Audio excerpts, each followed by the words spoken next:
இயேசு கிறிஸ்துவின் நாமத்தினால் உங்களை வாழ்த்துவதிலே மிகவும் மகிழ்ச்சி அடைகிறேன். ஒவ்வொரு காலை பொழுதையும் கர்த்தர் நமக்கு கிருபையாய் தருகிறார் என்று வேதம் சொல்லுகிறது.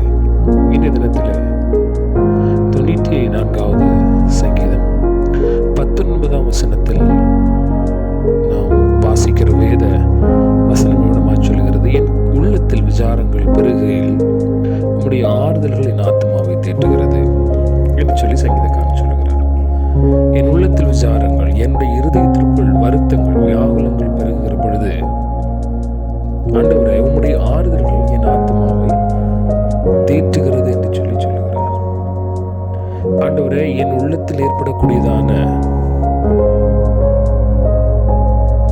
வருத்தங்கள், வியாகுலங்கள் என்னுடைய ஆத்மாவை பாதிப்பதற்கு முன்பதாக, என்னுடைய ஆத்மாவை பாதித்து விடக்கூடாது என்பதற்காக ஆண்டவர் நான் அவரை நோக்கி கூப்பிடுகிற பொழுது என்னுடைய ஆத்மாவை கர்த்தர் தேற்றுகிறார். என்னுடைய உள்ளத்தில் வருத்தங்கள், விசாரங்கள், வியாகுலங்கள் பெருகிறது. நான் அவரை நோக்கி கூப்பிடுகிறேன், அவருடைய ஆத்மாவை தேற்றுகிறார். அவருடைய ஆறுதல்கள் ஆத்மாவை தேற்றுகிறது. ஆமென். என்னுடைய வருத்தங்கள், என்னுடைய கஷ்டங்கள், என்னுடைய விசாரங்கள் அது ஆத்மாவை பாதிப்பதற்கு முன்பதாகவே கர்த்தர் தன்னுடைய ஆறுதல்களால் என்னுடைய ஆத்மாவை தேற்றுகிறார். ஆமென். ஆகவே தன் முந்தின வசனங்களில் இவனமாய் நாம் வாசிக்கிறோம். கர்த்தருக்கு துணையாயிராவிட்டால் என் கால் சறுக்கிறது என்று சொல்லும்போது கர்த்தருடைய கிருபை என்னை தாங்குகிறது. இந்த வார்த்தையெல்லாம் அவர் அங்கே சொல்றார்.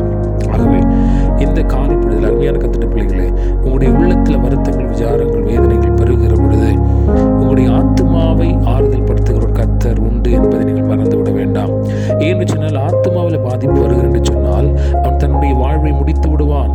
தன்னுடைய இருதயத்தில் வியாகுலங்கள் வருகிற பொழுது அது ஆத்மாவை பாதிப்பதற்கு முன்பதாகவே கர்த்தருடைய ஆறுதல்கள் அவனை தேற்றும் என்று சொன்னால் நிச்சயமாக இந்த உலகத்தில் அவனால் வெற்றியுள்ள கிறிஸ்தவ வாழ்க்கை வாழ முடியும். ஆகவே அந்த கர்த்தர் தன்னுடைய ஆறுதல்களை உங்கள் ஆத்மாவை தேற்றுவதற்கு கிருபை செய்வாராக. கர்த்தர் உங்களை ஆசீர்வதிப்பாராக. கிருபையில் ஆண்டவரே நன்றி செலுத்துகிறோம்.